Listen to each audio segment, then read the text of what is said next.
बिस्मिल्लाहिर्रहमानिर्रहीम। अस्सलाम वालेकुम। मैं हूं अब्दुल रहीम। पिछले कुछ दिनों से सोशल मीडिया पर ये खबरें चल रही हैं कि पंजाब में 10 खरब से ज़ायद की करप्शन की गई है। ये करप्शन कहाँ कहाँ हुई है, कुछ डिटेल्स मैं आप लोगों के सामने रखता हूँ। एक सहाफ़ी है अंसार अब्बासी, ये कहते हैं कि ऑडिट 2024 और 25 की रिपोर्ट के मुताबिक पंजाब हुकूमत के अखराजाती खातों में 10 खरब रुपए से ज़ायद की संगीन बेज़ाब्तगियों का इंकशाफ किया है, जिनमें फ़राड, रकम का गलत इस्तेमाल, ज़ायद अदायगियाँ, माली बद इंतज़ामी, गलत ख़रीदारी और कंसोलिडेटेड फंड की वसूलियों का कमर्शियल बैंकों में गैर मजाजी तौर पर रखना शामिल है। जो केसेस की तादाद है और जो पैसों की तादाद है वो मैं आप लोगों को बता दूं।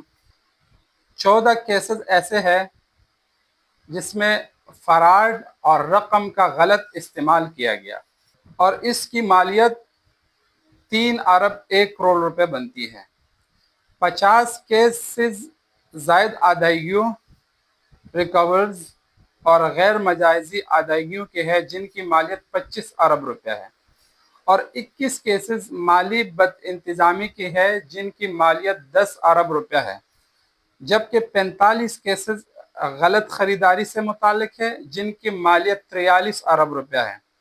12 केसेस कंसोलिडेटेड फंड की वसूलियों को कमर्शियल बैंकों में गैर मजाजी तौर पर रखने और खुद मुख्तार इदारों के जानिब से अवामी रकम को बगैर मुनाफे वाले अकाउंट्स में रखने से मुतालिक है, जिनकी मजमूई मालियत 928 अरब रुपया है। सबसे बड़ी रकम है।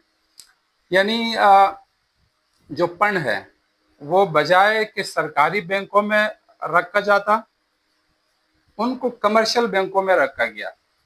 तो कमर्शियल बैंकों को उससे बहुत बड़ा फायदा हुआ क्योंकि ये बहुत बड़ी रकम है।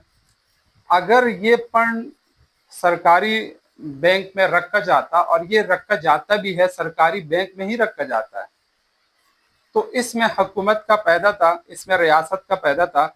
लेकिन यहाँ पर मैं समझता हूँ कि दाल में कुछ काला है। इसके अलावा ह्यूमन रिसोर्स से मुतालिक बेज़ाब्तगियों की 24 केसेस की मालियत 8 अरब 2 करोड़ रुपया है।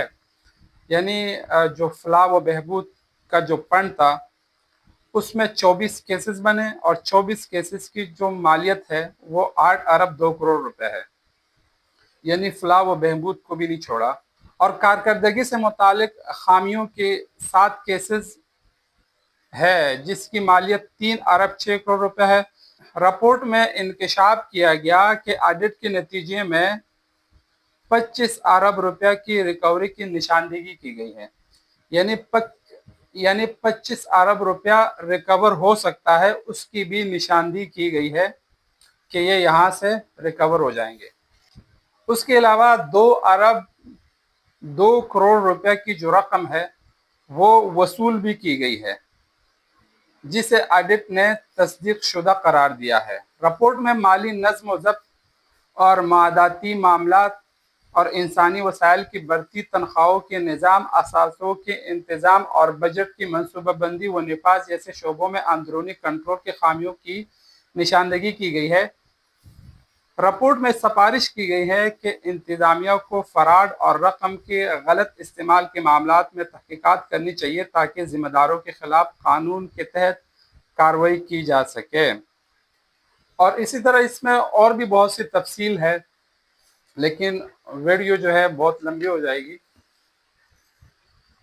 कुछ महीने आप लोग सब्र करें, कुछ महीनों बाद ये पता चल जाएगा कि कौन इस करप्शन में मुलव्वस है और किसने कहाँ पर कितना करप्शन किया।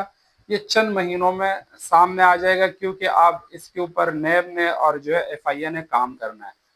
तो इंशाअल्लाह उम्मीद है कि जिन्होंने लूटा है वो जल्द अज जल्द सामने आएंगे। बहुत शुक्रिया।